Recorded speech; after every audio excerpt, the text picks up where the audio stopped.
যে মানুষটা তোমার বিশ্বাস ভেঙেছে সে মানুষটার প্রতি দ্বিতীয়বার কোনো মায়া, মমতা, ভালোবাসা দেখাবে না। মুমিনরা কখনো একই গর্তে দ্বিতীয়বার ধ্বংসিত হয় না।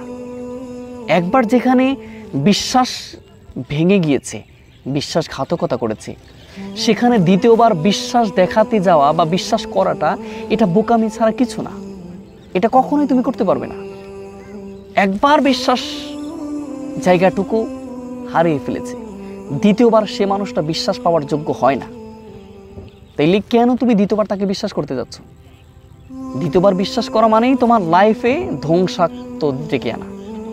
খবরদার, তোমার লাইফে দ্বিতীয়বার কখনো তুমি ঠকে গিয়েছো, দুঃখ পেয়েছো, দ্বিতীয়বার তুমি আবার সেখানে চলে যাচ্ছ, এই যে চলে যাওয়াটা এটা কখনোই তুমি করবে না। তাহলে তোমার লাইফ সুন্দর হবে, অন্যথায় কখনোই তোমার জীবন সুন্দর হবে না।